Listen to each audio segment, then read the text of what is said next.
উপরে গেঞ্জি আর হাঁটুর উপরে প্যান্ট। হাফ প্যান্ট মানে বুঝছেন তো, হাঁটুর উপরে কিছু ওই যে ট্রাউজারের মতো প্যান্ট বাইর হয়েছে। এটা এখন ট্রেন্ডে পরিণত হয়েছে, যুবকরা এটাকে ফ্যাশন মনে করতেছে। বহু ছেলেরা যারা যুবক এরা হাফ প্যান্ট পরে কক্সবাজারে ঘুরতেছে, বাইক চালাচ্ছে হাফ প্যান্ট পরে। এবং ঢাকা সিটির মধ্যে, আমরা তো ঢাকা সিটিতে থাকি, ঢাকা সিটির মধ্যে এটা একটা ট্রেন্ডে পরিণত হয়েছে। এই প্যান্ট বুঝে হোক না বুঝে হোক যারা ব্যবহার করতেছেন, মূলত তারা জাহান্নামকে খরিদ করতেছেন, ক্রয় করতেছেন। আপনি বলবেন হুজুর প্রমাণ দেন, সব কিছুতে বাগড়া দেন কেন, সব কিছুতে বাগড়া দেন কেন? ভাই প্লিজ রাগ করেন না। এবং আপনারাও এখানে অনেকে পাঞ্জাবি পরে আসছেন, কিন্তু বাড়িতে যাওয়ার পরে কিন্তু এই আকামগুলো অনেকে করেন। এই ধরনের কোনো অ্যাটিটিউড, এই ধরনের কোনো আচরণ এটা আপনাদের করা যাবে না ভাই। শুনেন, পুরুষের সতর কতটুকু জানেন আপনারা?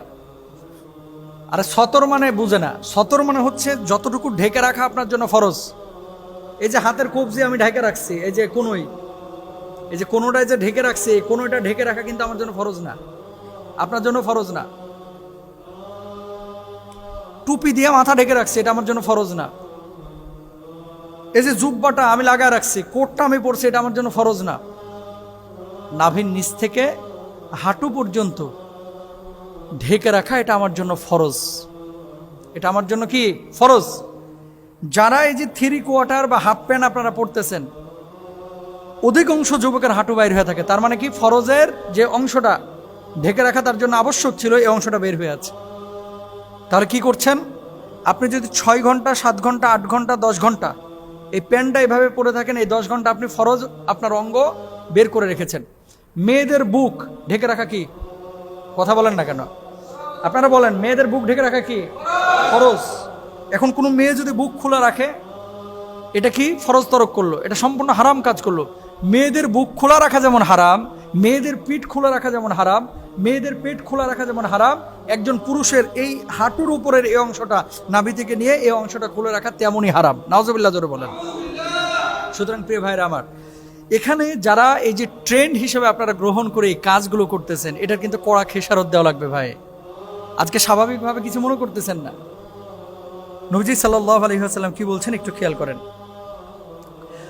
নবীজি সাল্লাল্লাহু আলাইহি ওয়াসাল্লাম স্পষ্টভাবে হাদিসের মধ্যে বলে গেছেন, আবু যর রাদিয়াল্লাহু তাআলা আনহু থেকে বর্ণিত হাদিসে আল্লাহর হাবিব সাল্লাল্লাহু আলাইহি ওয়াসাল্লাম বলছেন, কিয়ামতের দিন আল্লাহ তাআলা 3 ব্যক্তির সঙ্গে কথা তো বলবেনই না, বরং তাদের দিকে তাকিয়েও দেখবেন না। এমনকি তিনি তাদের গুনাহ থেকে পবিত্র করবেন না, বরং তাদের জন্য রয়েছে কষ্টদায়ক শাস্তি। আমি জিজ্ঞেস করলাম, তারা কারা? এদের তো সর্বনাশ হবে, তাদের বাঁচার কোনো রাস্তা নেই। রাসূল সাল্লাল্লাহু আলাইহি ওয়াসাল্লাম এই কথা 3 বার বলেছেন। তারা হলো যে টাকনুর নিচে ঝুলিয়ে কাপড় পরে, যে ব্যক্তি মিথ্যা কসম খেয়ে পণ্য বিক্রি করে, যে ব্যক্তি কারো উপকার করে আবার খোটা দেয়। তার মানে কি, টাকনুর আপনার নিচে কাপড় পরা যেমন হারাম, সতর উন্মুক্ত করা।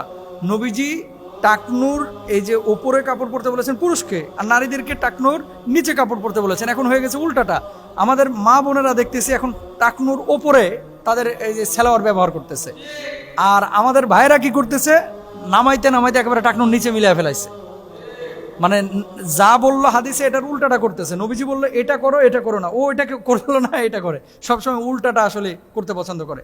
আমি কয়েকটা বিষয় সতর্কতা মানে জন্য আমি আমার যুবক ভাইদেরকে বলবো, বিশেষ করে আপনি কক্সবাজার যান আর থাইল্যান্ডে যান আর ব্যাংককে যান, অনেকে অফিস আওয়ার শেষ করে যখন বাসায় ঢুকে এসিটা ছাড়ে দিয়ে হাফ প্যান্ট পরে বাস ছেলে মেয়েদের সাথে হাঁটা চলাচল করছে। এটা ভাই মুসলমানের পোশাক না। আপনি লুঙ্গি পরেন এর চেয়ে ভালো, আপনি লুঙ্গি পরেন এর চাইতে ভালো। লুঙ্গিতে সতর ঢেকে থাকে। যদি একান্ত প্রয়োজন হয় আপনি এই হাফটারে একটু ফুল করে দেন, মানে আপনি টাকনুর উপরে উঠা দেন, তাহলে আপনার জন্য জায়েজ আছে।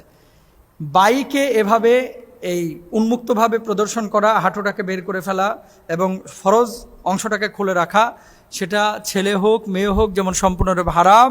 আল্লাহ সুবহানাহু ওয়া তাআলা পবিত্র কুরআনুল কারীমের মধ্যে কি বলছেন, লিবাসুত তাকওয়া, তাকওয়ার পোশাক কোনটা? যেগুলো আমাদের শরীরটাকে আবরণ করে রাখবে, ঢেকে রাখবে, আবৃত করে রাখবে, এই পোশাক হচ্ছে তাকওয়ার পোশাক। আল্লাহ তাআলা আমাদের সবাইকে বুঝার তৌফিক দান করুন।